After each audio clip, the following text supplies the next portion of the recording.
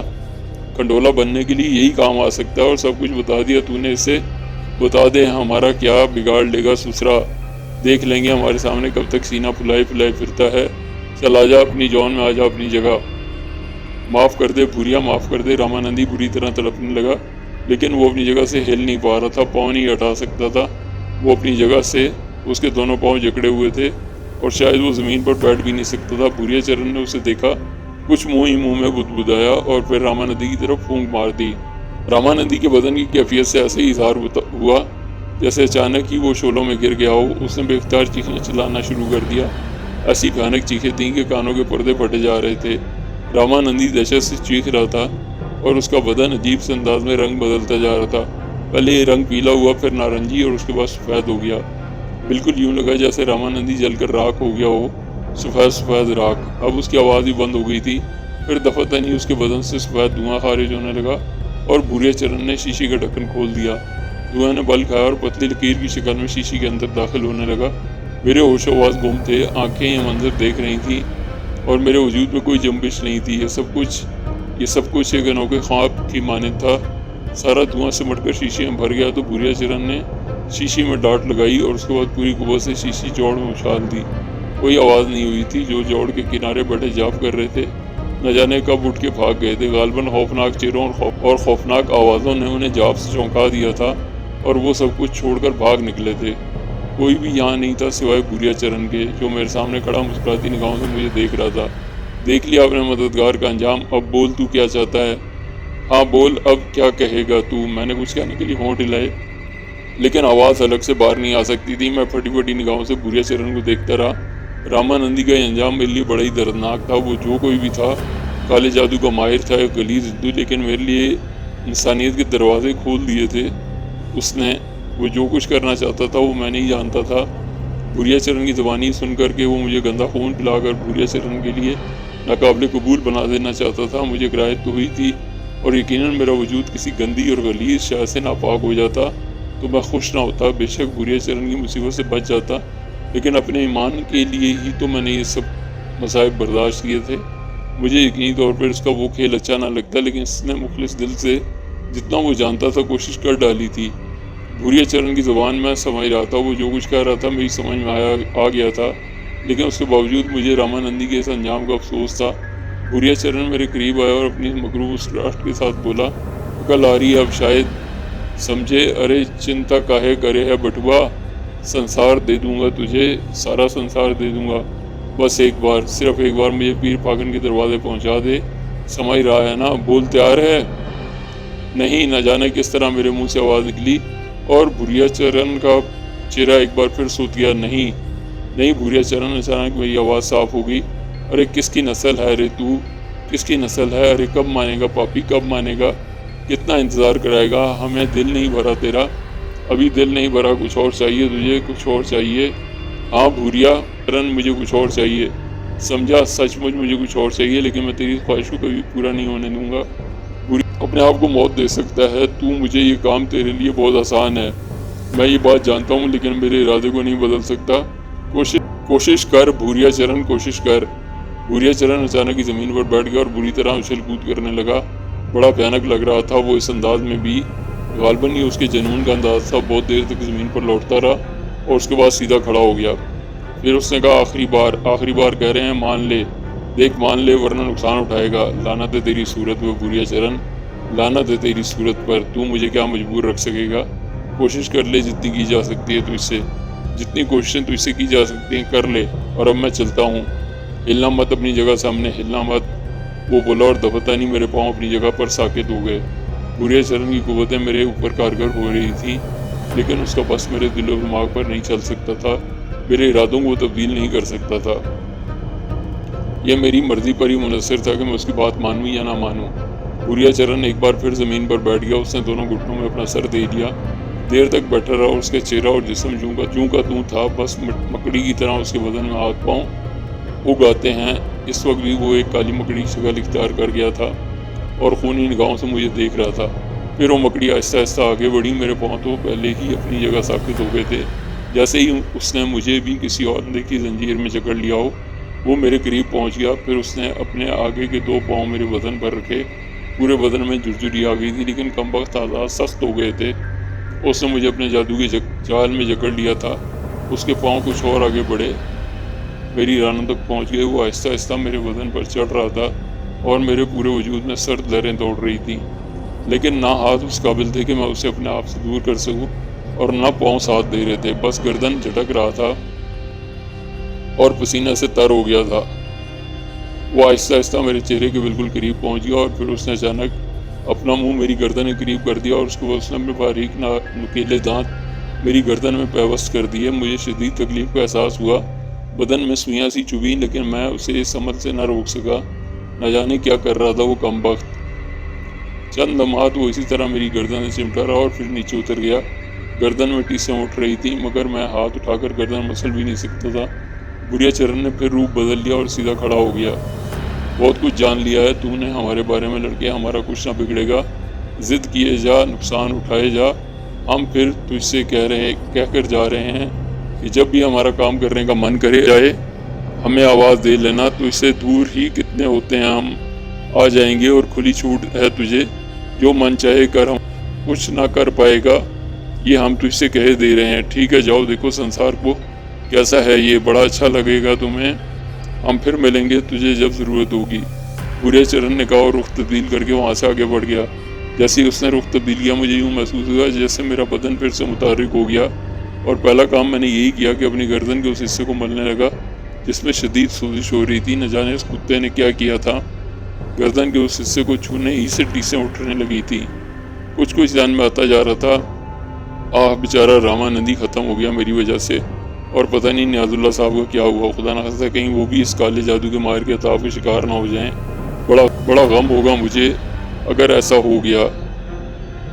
اپنی مصیبت میں تو گرفتار تھا، یہ نیاز اللہ صاحب کو خدشہ اور دل میں بیدار ہو گیا۔ میں نے ادھر ادھر نگاہیں دوڑائیں، یہاں رکنا تو اب بے مقصد ہی تھا۔ جوڑ میں جا کر اس شیشی کو تلاش نہیں کر سکتا تھا۔ یہ ساری باتیں میری سمجھ سے باہر تھیں، بس وقت نے نہ جانے کیا کیا ہے، بے تکی چیزیں سمجھائی تھیں جنہیں میں نے کبھی خواب میں بھی نہیں سوچا تھا۔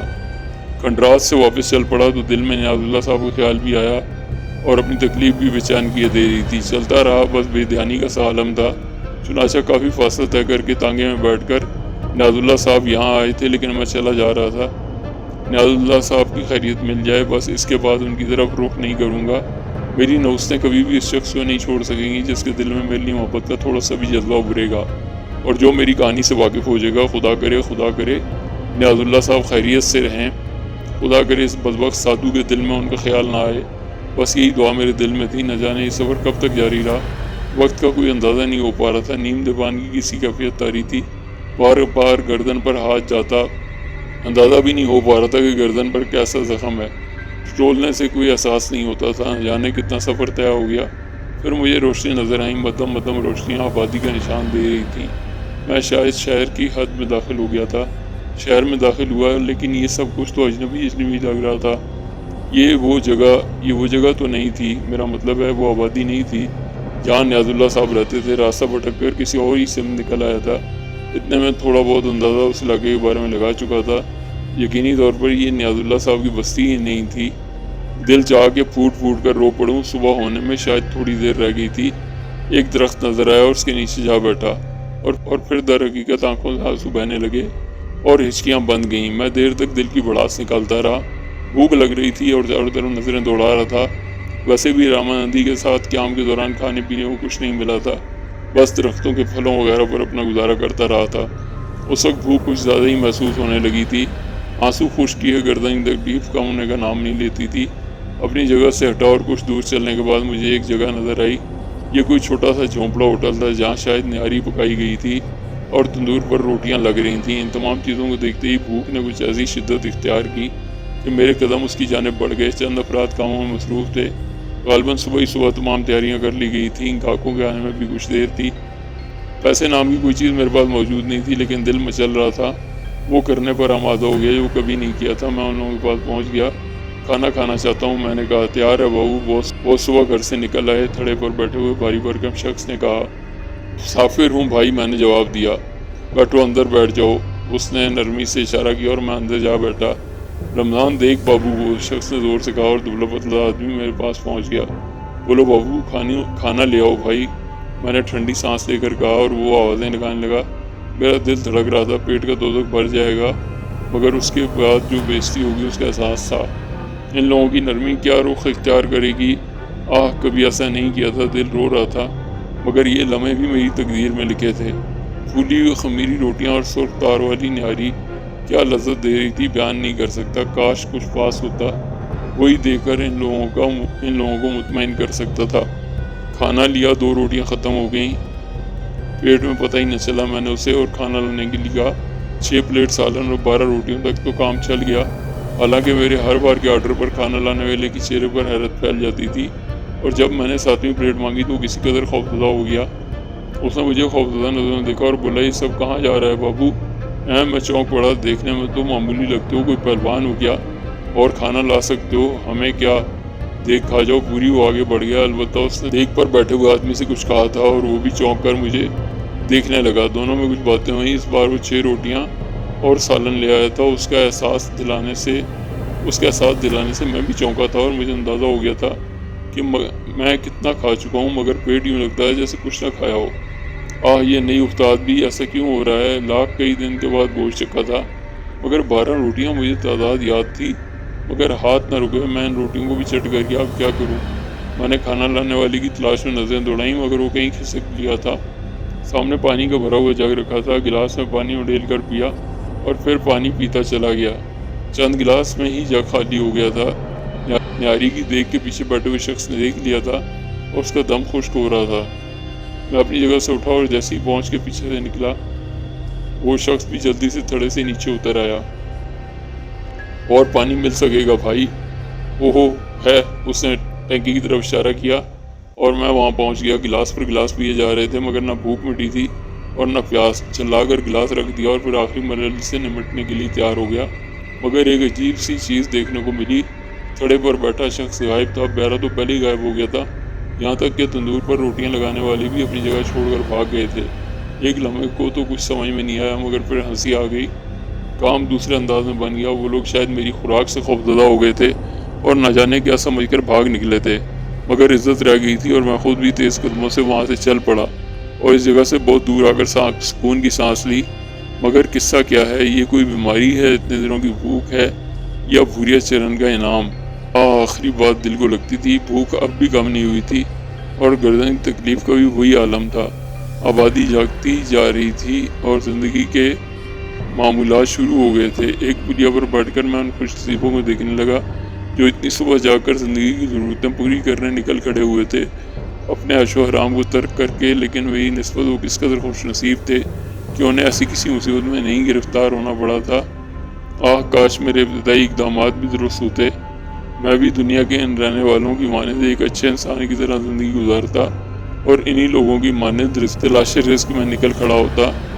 کاش میں آسان ذرائع سے جائز اور ناجائز طریقوں سے دولت کے ڈھیر لگانے کے بارے میں نہ سوچتا۔ کیا حسین زندگی ہوتی، صبح سے شام تک محنت کی جائے اور اس کے بعد گھر کا رخ کیا جائے، مگر پیارا گھر جہاں اپنے ہوتے ہیں۔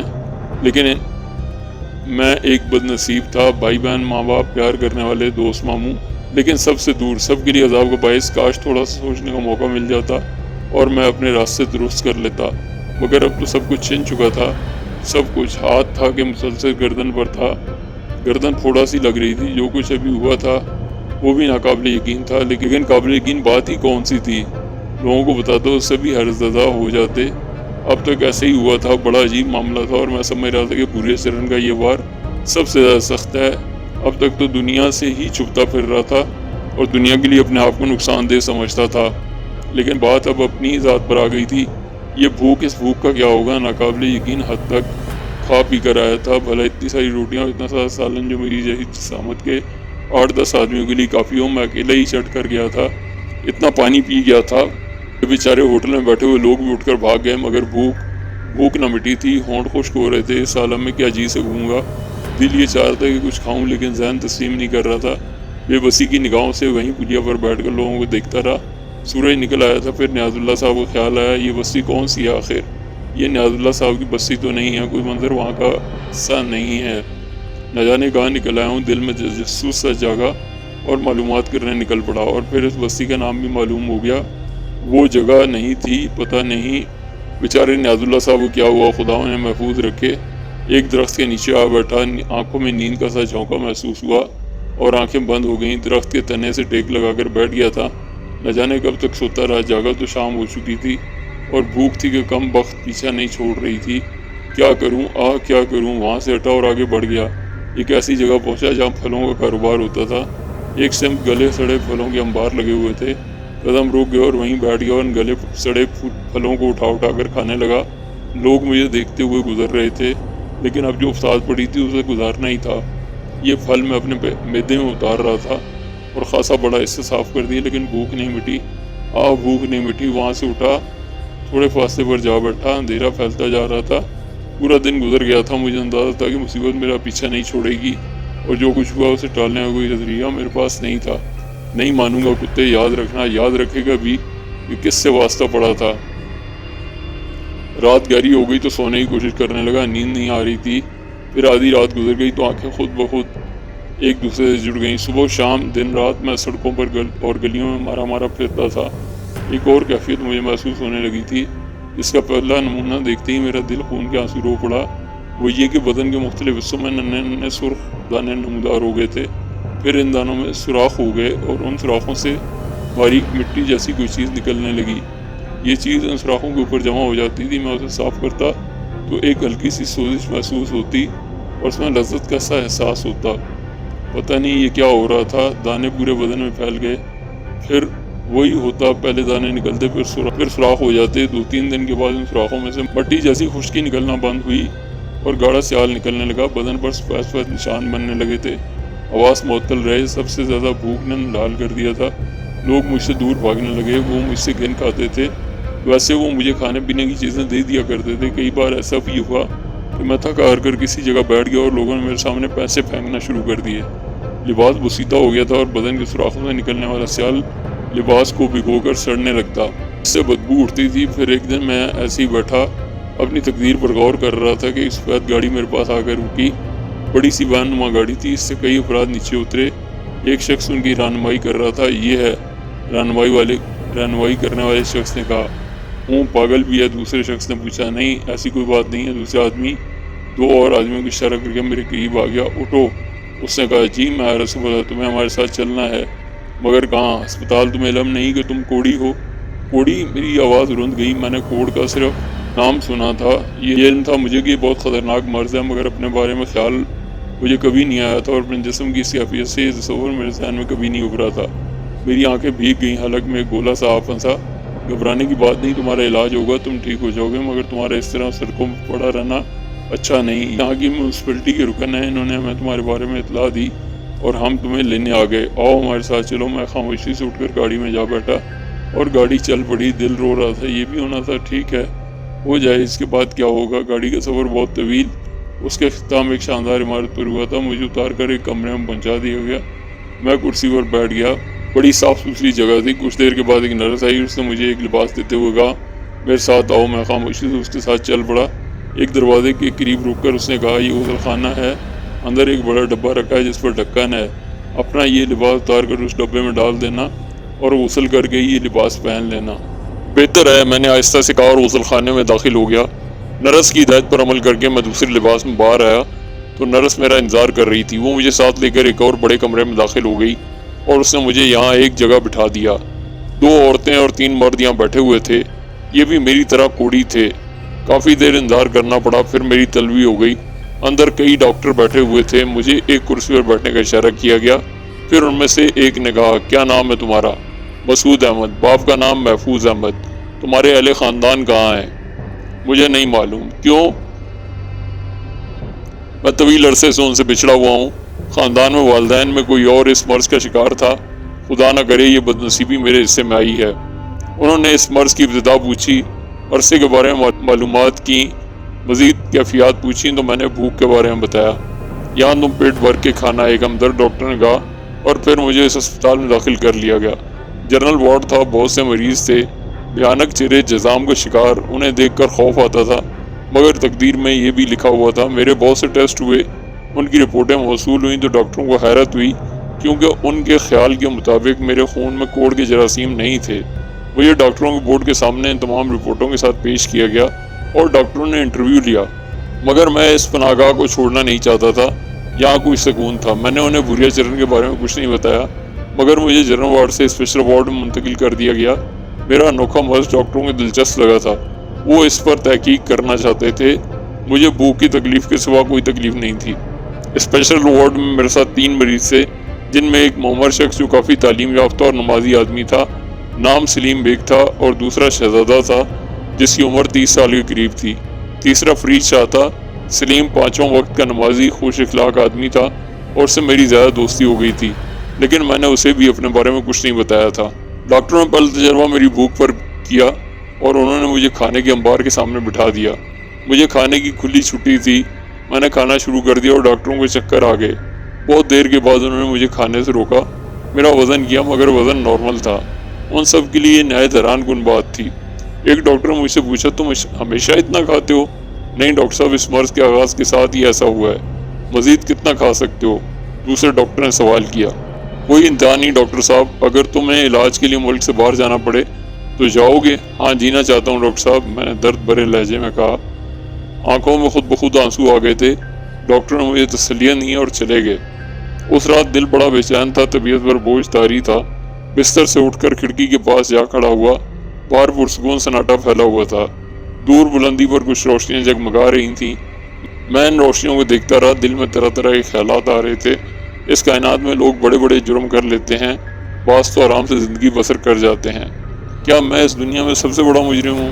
کیا اللہ کے حضور میری توبہ کے دروازے بند ہو چکے ہیں؟ کیا میری توبہ کبھی قبول نہ ہوگی؟ دل بہت دکھ رہا تھا۔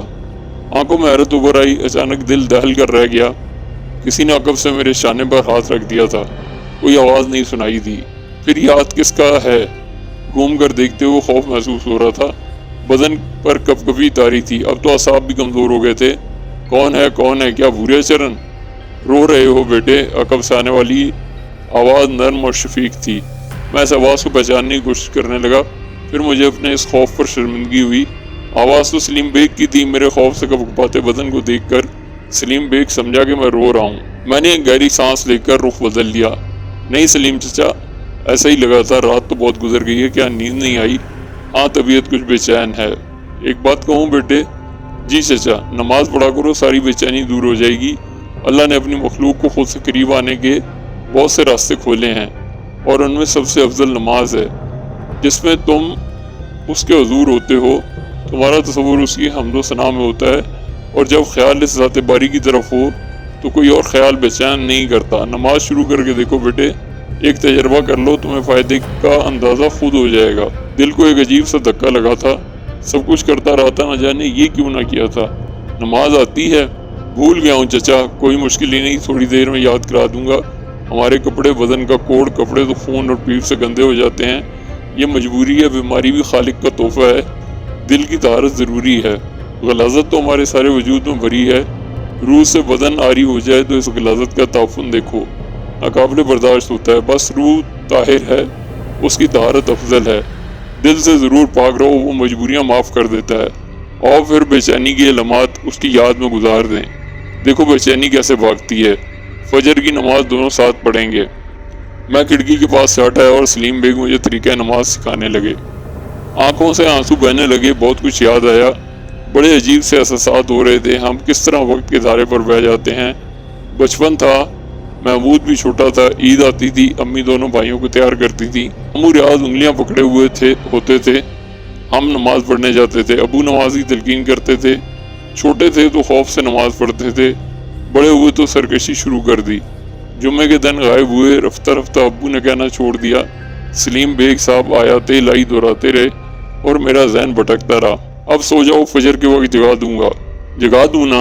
جی میں نے کہا اور لیٹ گیا۔ سلیم صاحب بھی لیٹ گئے، نہ جانے کب نیند آئی، پتہ نہیں سویا بھی تھا یا نہیں۔ سلیم بیگ صاحب نے جھنجھوڑا تو فوراً آواز دی، ہاں چچا جاگ رہا ہوں۔ کیا بات ہے، بھول گیا فجر کی اذان ہو رہی ہے، اٹھ جاؤ بیٹے، نماز افضل ہے نیند سے۔ جی چچا، میں نے کہا اور اٹھ گیا۔ نماز پڑھی اور پھر سلیم بیگ سے باتیں کرتا رہا۔ 2 دن گزر گئے، کوئی تکلیف نہیں تھی، مگر بھوک کی تکلیف سے نڈھال رہتا تھا۔ حالانکہ مجھے ایک وقت میں کم از کم 6 افراد کی خوراک دی جاتی تھی۔ کھاتے ہوئے شرمندگی ہوتی تھی مگر دل نہیں بھرتا تھا۔ تیسری دوپہر کچھ نئے ڈاکٹر آئے، مجھے خصوصی طور پر ان کے سامنے پیش کیا گیا۔ میری ساری رپورٹیں ان کے سامنے تھیں۔ ہم تمہیں جرمنی بھیجنا چاہتے ہیں، تمہاری تفصیل وہاں بھجوائی جا چکی ہے اور وہاں کے ڈاکٹر تم پر تجربات کرنا چاہتے ہیں۔ یہ تجربات تمہاری موت پر بھی ختم ہو سکتے ہیں۔ تم کہتے ہو تم لاوارث ہو، اس لیے کسی اور سے تو تمہارے بارے میں کوئی بات نہیں کی جا سکتی۔ تم بتاؤ تم تیار ہو؟ جی، میں ہکا بکا سا رہ گیا۔ تم سے اس بارے میں پوچھا گیا تھا اور تم نے آمادگی کا اظہار کیا تھا۔ پرانے ڈاکٹروں میں سے ایک نے کہا تھا، جی ہاں مجھے یاد ہے، مجھے کب جانا ہوگا؟ کچھ دن لگ جائیں گے، حکومت تمہاری روانگی کے انتظامات کرے گی۔ تمہاری موت کی تو محض ایک بات کہی گئی ہے، زیادہ امکانات تمہارے درست ہو جانے کے ہیں۔ تمہارے کوڑ کے مرض کا تو علاج یہاں ہو رہا ہے، اصل مسئلہ تمہاری اس بھوک کا ہے، اور جرمنی کے ڈاکٹر اسی سے دلچسپی رکھتے ہیں۔ شاید وہ تمہارے معدے کا آپریشن کریں، اس کا نتیجہ کچھ بھی ہو سکتا ہے۔ اگر تم آمادہ ہو تو اس فارم پر دستخط کر دو۔ انہوں نے فارم میرے سامنے رکھ دیا۔ میں سوچنا چاہتا ہوں ڈاکٹر صاحب، کیسی باتیں کر رہے ہو، ہم نے تمہارے لیے بڑی کوشش کی ہے، ڈاکٹر نے ناخوشگوار لہجے میں کہا۔ اگر میں آپ کو اس بھوک کی کہانی سنا دوں ڈاکٹر صاحب، تو آپ اسے محض ایک دلچسپ افسانہ کہیں گے، اس پر کبھی یقین نہیں کریں گے۔ میرا علاج جرمنی میں نہیں ہے، بلکہ اسی ملک میں ہے۔ بکرات بننے کی کوشش نہ کرو، ہمیں کسی کہانی سے کوئی دلچسپی نہیں۔ جانا چاہتے ہو تو اس فارم پر دستخط کر دو۔ سوچنا چاہتا ہوں ڈاکٹر صاحب، اور یہ ضروری ہے، ہم اسے مجبور نہیں کر سکتے، یہ اسی مرضی پر منحصر ہے، اسے سوچنے کا موقع ضرور دو۔ نئے آنے والے ڈاکٹروں میں سے ایک نے کہا، اور مجھے واپس میرے کمرے میں بھجوا دیا گیا۔ میں نے جو کچھ کہا تھا سچ کہا تھا، میری بیماری جو کچھ تھی میں جانتا تھا۔ یہ بیچارے یہ جرمنی کے ڈاکٹر کیا کر سکتے تھے؟ ہاں، دل میں ایک خیال ضرور آ رہا تھا، بھوریا چرن سے اتنا دور نکل جاؤں تو شاید اس سے جان بچ جائے، لیکن سب یہیں رہ جائیں گے، ان سے ملنے کی آخری آس بھی ٹوٹ جائے گی۔ یہ آس بھی زندگی تھی اور میں زندگی سے دور نہیں جانا چاہتا تھا۔ اس رات پھر بے چینیوں نے دل میں بسیرا کر لیا تھا۔ عشاء کی نماز پڑھ کر کھانا کھایا اور لیٹ گیا۔ سب سو گئے تھے۔ میں اٹھا، کھڑکی کھول کر کھڑا ہو گیا۔ تاریکیاں سامنے تھیں، بہت دور انہی بلندیوں پر روشنی ٹمٹما رہی تھی، ہوا کے دوش پر کچھ شور کی سی آوازیں ابھر رہی تھیں۔